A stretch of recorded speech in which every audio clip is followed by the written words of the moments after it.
আজকে মমতা ব্যানার্জির জন্য নিরীহ ছেলেগুলো মারা পড়ে গেল। যদি অনেকবার বলেছে যে আপনি বাছাই করে দেন, দিল না। এমন ভয়ঙ্কর আন্দোলনের সাক্ষী হবে পশ্চিমবঙ্গ। মমতা বন্দ্যোপাধ্যায়ের 14 তলার নবান্নে আর উনি কতদিন থাকতে পারেন কিছুটা সময় নিচ্ছি, আপনাদের জানাবো। হৃদয় অনেক ভারাক্রান্ত। কলকাতা হাইকোর্টের রায় বহাল রাখল দেশের সর্বোচ্চ আদালত সুপ্রিম কোর্ট। চাকরি গেল প্রায় 26,000 এসএসসি শিক্ষকের। বাছা গেল না যোগ্য অযোগ্য শিক্ষক, বাতিল হলো পুরো প্যানেল। খবর এইটুকুই, কিন্তু খবরের পিছনের খবর অনেক বড়। সেই দিকেই চোখ দেব এবার। বিরোধীরা বলে তৃণমূলে একটাই পোস্ট, বাকি সব ল্যাম্প পোস্ট। তৃণমূল একেবারেই একটি ব্যক্তিকেন্দ্রিক দল, এটা সবাই জানে। তৃণমূলেও এই নিয়ে কোনো রাখঢাক নেই। প্রতিবার বিধানসভা নির্বাচন এলেই রাজ্য জুড়ে তৃণমূল হাওয়া তোলে। সব বিধানসভার প্রার্থীর নাম একমাত্র মমতা। তাকে দেখেই ভোট দিন। বঙ্গের মানুষ তাকে ভোটও দেয়।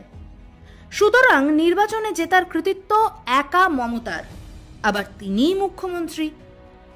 সরকারের সব ভালো কাজের কৃতিত্ব একা তাঁরই। এই পর্যন্ত সব ঠিকঠাক, কিন্তু গোল বাঁধে তখন যখন সারদা নারদার দায় তিনি নেন না।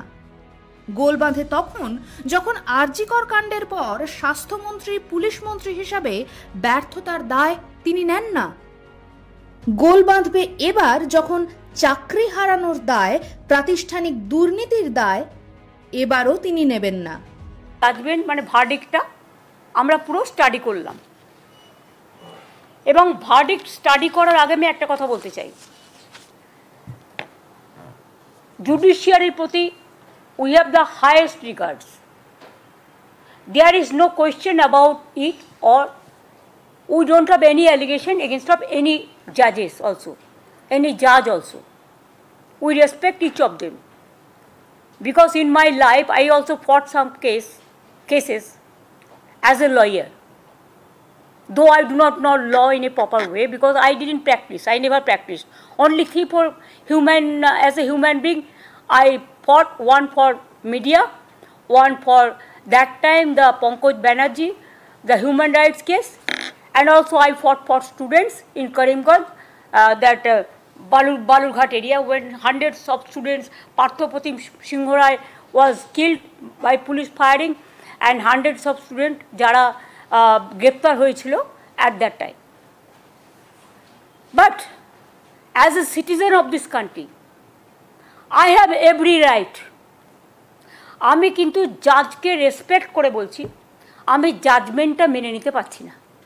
এত বড় ধাক্কা তো উনি আসেননি, উনি পাননি। এর মধ্যে এই ধাক্কাটা উনি ভেবেছিলেন যে এটা উনি যেটা করতে চেয়েছিলেন, কৌশল যেটা ছিল ওনার, সেটা হচ্ছে আমি 5,500 বা 6,000 মতো ছেলের চাকরি কেনাটা ধরতে পেরেছিলাম।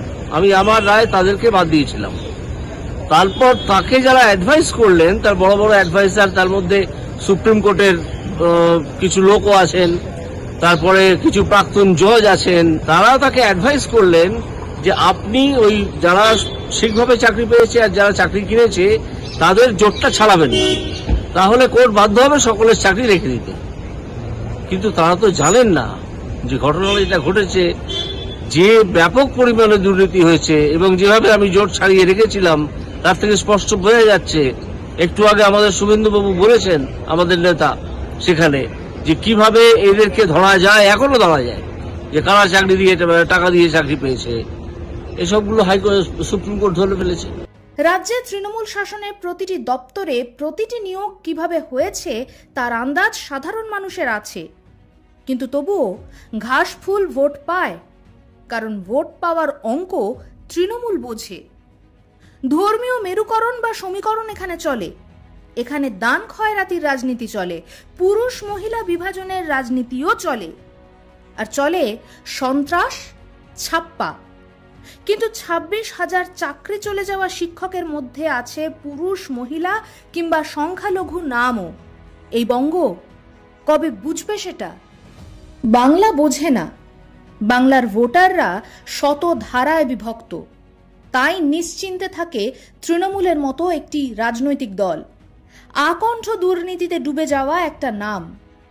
পুলিশ প্রশাসন দিয়ে চলে দল। গ্রিন করিডোর করে দুর্নীতির টাকা পৌঁছানোর ঠিকানায় পুলিশ।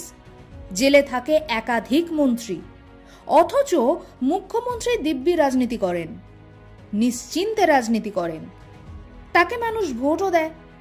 আহা, কতই রঙ্গ দেখি দুনিয়ায়, গানের লাইনটি বড়ই সুন্দর। তবে আগামী বিধানসভা নির্বাচনে কি লাইনচ্যুত হবে সততার প্রতীকের ট্রেন, নাকি হয়ে যাবে ড্যামেজ কন্ট্রোল ততদিনে? দিনের শেষে বাঙালিরা তো আত্মবিস্মৃত জাতি, এমনটাও তো বলেন অনেকে।